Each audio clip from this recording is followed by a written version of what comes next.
네, 현 총리와 전 총리 대결이 어제 있었는데요. 어제 국회 대정부 질문 이완구 국무총리의 공식적인 첫 국회 데뷔식이었습니다. 그런데 이 총리, 버럭 총리로 불렸던 인물이자 같은 충남 출신인 새정치연합 이해찬 의원에게 아주 호된 신고식을 치렀습니다. 어떤 내용인지 한번 소개를 간단히 그 해주시죠. 내용은 직접 저희가 한번 네네. 목소리를 좀 들려드리도록 네. 할까요? 예. 지난번 원내대표 하실 적에 대통령을 만나서 각하라는 표현을 쓰셨는데 적절치 않은 표현이라서 폐기했던 용어입니다. 국민 정서에 맞지 않는다면 그건 다시 한번 재고를 하도록 적절치 않은 표현인데 네, 그렇게 하도록 하겠습니다. 현 정부에서 의원 겸직 의원이 지금 6명이라고 하지 않습니까? 예.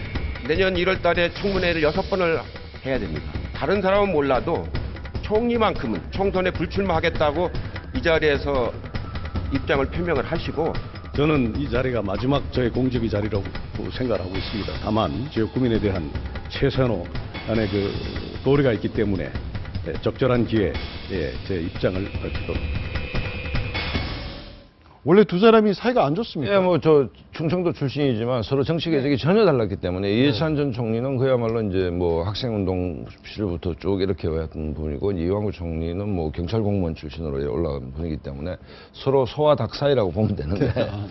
근데 사실은 저는 우리나라 정치 문화가 바뀌어야 되는 것이, 우리 시청자 여러분들이 유튜브 가서 영국의 총리와 야당 당수의 디베이트하는 걸 보면 연단부터 지금 국회의원이 높고 강요들이 낮지 않습니까? 그건 마주보고 하고 있습니다. 마주보고 하는 것이고, 그다음에 저런 식으로 뭐 인신공격 뭐 이런 하는 게 아니고 굉장히 격렬하게 디베이트를 하거든요. 근데 우리는 마치 총리나 강요들이 죄인처럼 뭐 겸손해야 되고, 또 자기 주장을 못하고, 어제도 뭐 이해찬 전 총리가 황교안 장관을 할 때 자기 얘기만 하고 말문을 계속 자르는 이런 그거는 토론이 아니고 훈계하고 받아 적는 학생처럼 모양이 되는데, 저는 단상단하라는데 저것도 좀 수평적으로 맞출 필요가 있다.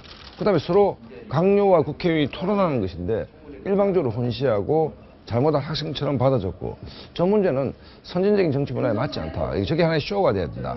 토론 쇼가 돼야 되는 것이고, 그래서 그 영국의 그 여야 당수끼리 토론 보면 정말 짧게 굉장히 격렬하게 토론하거든요. 야유도 나오고. 저도 그 영상 많이 봤는데 네. 티키타카처럼 네. 막 두두두둑 쏟아내면은 막 야유 나오고 웃고 떠들고 막 그럼 그런 서로 식입니다. 거리도 거의 한 1m밖에 안 됩니다. 이렇게 네. 마주 서서 한 사람이 얘기하고 앉으면 또 나와서 얘기하고 이렇게 되는데, 굉장히 권위적으로 국회의원이 얼마나 힘이 있는지 모르지만 국회의원은 굉장히 높이 있고, 그다음에 강요도 낮게 있고, 그다음에 죄송합니다.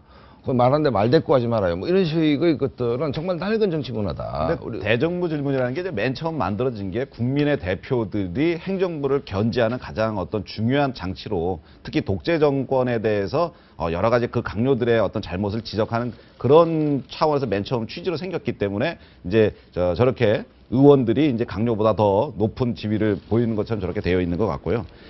근데 사실 지금 총리께서 굉장히 이해찬 총리께서 지금 이완구 총리도 굉장히 다그치는 모습으로 나오잖아요. 네. 이게 사실은 전략인데, 총리가 맨 처음에 일반적으로 국회에 딱 돼서 대정부 질문 나오면 다선 의원이나 주요 저렇게 이해찬 전 총리와 이런 분들을 내세워서 군기 잡고 혼내는 방식이 하나가 있고요. 또 하나가 이제 초선 의원들을 내보내가지고 네. 욕보이기식이 있습니다. 많이 봤죠. 그 이제 초선 의원들이 가서 총리 막 다선 의원들 막 혼내고 그러면은 이제 좀 자존심 무지하게 상하고 흥분해서 이제 말실수도 하고 그러거든요. 근데 그 두 가지 중에 이번에 이제 이해찬 의원이 나오셔가지고 했는데, 제가 보기엔 충청 지역에서 당은 다르지만 선배고, 그 다음에 총리를 역임하신 어떤 그 다선 의원이시면 저렇게 다그치는 모습보다는 조언하는 모습이 훨씬 아름답지 않나, 그런 생각이 듭니다. 어제 이완구 총리는 말 실수는 안 한 겁니까? 네, 그럼? 겸손 모드인데, 그래서 정의화 의장이 좀 잘하고 계신데, 정말 저 문화를 우리가 뭐 간통제도패 위원 뭐 이런 얘기하는데, 정치는 말로 하는 것인데, 말이 단데, 저런 식으로 갑걸 개념으로 완전 단상의 배치나 저렇게 하는 것이 옳으냐.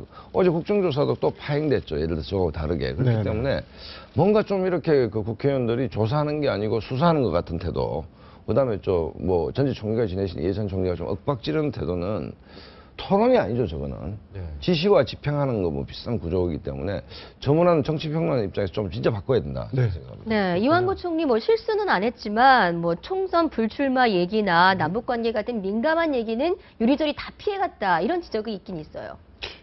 그저께 김종필 전 총리가 그 정재철 고문의 아들은 정호준 그 의원한테 한 얘기를 보면은 이완구 총리가 뭐 성격이 우리처럼 느글느글하지 못해서 대경구에서 고생 좀 할 거야. 뭐 이렇게 콕 찔러면 욱해서 대답할 거야. 이런 식의 이제 말씀을 하셨던 것 같은데 어제는 뭐 데뷔 전 치고 무난하게 넘어갔죠. 근데 이완구 총리 같은 경우에는 뭐 행정부에서는 지금 뭐 해임 제청권 건의하겠다라고 하고 강한 드라이브를 거시는 것 같은데 밑에 이제 장관들이나 회의할 때는 근데 이 국회에 와서는 아무래도 자세를 좀 낮출 수밖에 없는 것이 사실은 인사청문회 때 고생도 많이 했고 이번에 사실 그렇게 많은 표를 받고서는 동의를 받은 것은 아니거든요. 더군다나 지금은 권력의 중심이 행정부에서 어느 정도 입법부로 넘어가 있는 상태고 결국 이완구 총리가 실적을 얘기해서 법안 통과가 최우선인데 네. 그렇게 되어 본다면 국회와의 어떤 원활한 관계가 필수적인 것이죠. 그렇기 때문에 이완구 총리로서는 어제 사실은 굉장히 수비적인 자세로 임할 수밖에 없었고 당분간은 국회에 대한 자세는 조금 낮은 자세를 유지는 할 것 같습니다. 그 총선 불출마에 대한 질문에 대해서는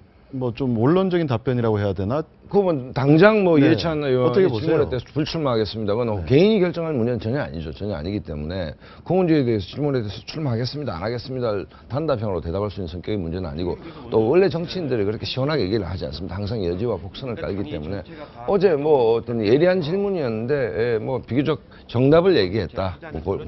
저런 수준 아니겠습니까? 100점짜리 준비된 답변이죠. 그거는 뭐 이제 항상 저 정도 위치 저런 상황에 처해 있는 분들이 하는 준비된 답변, 답변의 정형이었습니다. 책에 있는 얘기입니다. 저는 사실 어제 이해찬 이해찬 전 총리의 그 얘기보다는 이재호 의원이 좀 너무 생뚱맞더라고요. 그 총리에 대해서 개헌 얘기하고 이러는 거. 네. 그 MB 정권 때 이재호 의원이 2인자였지 않습니까? 예. 그 2인자 그때 그 개헌 추진하시지. 뭐 이제 와서 이렇게 하시는 거 보고 그때 좀 재밌었던 것 같아요.